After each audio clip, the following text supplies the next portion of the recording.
Oh, snap. This is a big audience. Let's see if I can make this thing work. Oh, okay. So it's really great to be in front of such a huge number of ER docs. As an internist, terrifying. Like, I've already wet my pants. You guys have talks at these conferences which blow my mind. For example, can you drink your own urine? At internal medicine, we have talks that are more like, how can you not drink your own urine? It's like liquid gold, people. I would call it Mictorade, and I would sell it. You know what I mean? I'd be like, with bubbles signifying extra protein, healthy. You could have a commercial with a couple of kids sitting around. Hey, Bobby, I'm real thirsty. Yeah, and my BUN's real low. Hey, Mictorade. Oh, yeah.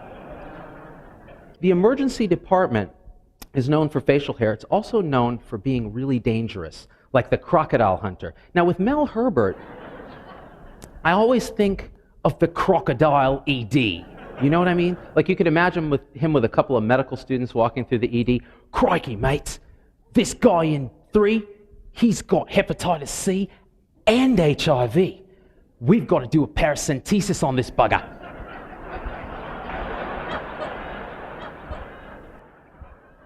One stick from that needle and I'm a goner.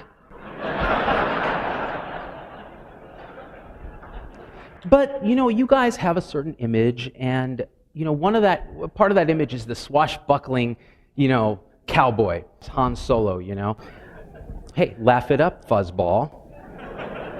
Okay? The thing about y'all, you're like, hey, hokey protocols and ancient medical records, they're no match for a good set of utility shears by your side, kid.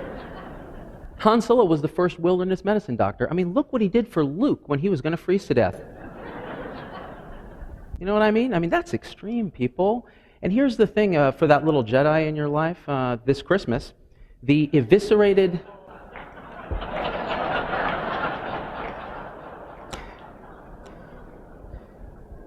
Booyah. Catchphrase, and I thought it smelled bad on the outside. Now, us internists see ourselves a little differently. We have this inflated image.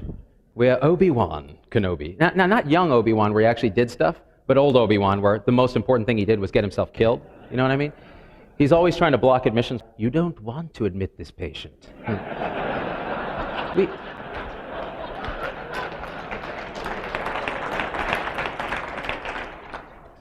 I think I do, actually.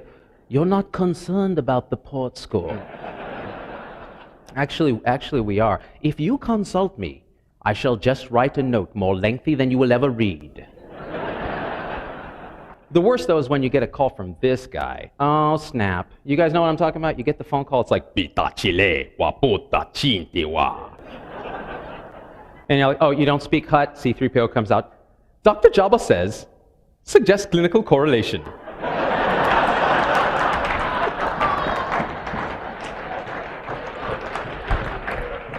I mean, come on, people. He's fat, he's rich, he sits in the dark. It's a no-brainer. It's a no-brainer. The Dark Lord of the Sith. And the Chief of Trauma Surgery. You call this guy, and you're like, look, I got a kid. He's got this right upper quadrant pain, and his CT says appendicitis. Can we just admit him to the... But what is the white cell count? You're like, oh. Really? Yeah, but I will give him this. He did do the first trial of therapeutic hypothermia. It is an N of 1, but if it is successful, we shall broaden the trial to include Skywalker. Okay. Speaking of Skywalker, you know your shift is going to be long when he shows up in your ER looking like this. And you're like, oh no. And because the worst part is he comes with the traumatic amputation and he brings his creepy dad with him, right? And you keep trying to get him alone, like, hey, what happened, kid? And Vader keeps breaking in. We were chopping wood with our lightsabers, and Luke had a little accident, right, Luke? And Luke's like, you're not my father. He's like, I am the father. Search your records. You know it to be true.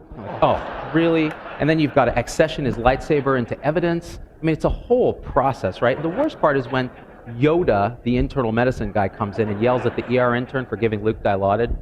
He's like, you are reckless. When first down the path to IV narcotics do you travel? Forever will the patient bounce back to you. You just see his exam of the patient.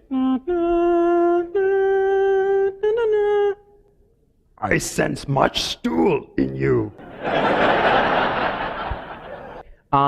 Interns these days, I don't think I need to explain this slide anymore. With the new work hour rules, I know it doesn't affect you shift guys as much, but let me tell you, I'm feeling this, okay? Look, I don't mind the mandatory naps. I don't mind the mandatory Q1 hour massages. It's the mandated happy endings that draining, okay? As an attending, the interesting thing is these kids now, they're a different generation. They really want to sort of have all this free time and all of this. They come to work looking like this. This is an actual picture from Stanford where I practice of my interns on rounds. You know, like texting each other and all this on rounds. You know, I tried to text a bit, but my darn iPhone kept correcting orthopod to arthropod. And I was like, Steve Jobs, how did you know? How did you know?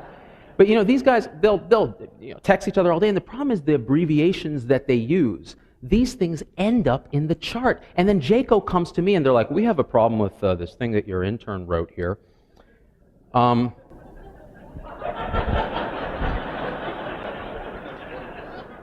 Right? You guys are feeling this, right? So what's wrong with the sentence? Everybody sees it, right? You cannot abbreviate gastrointestinal. You have to spell it out, right? I mean, really.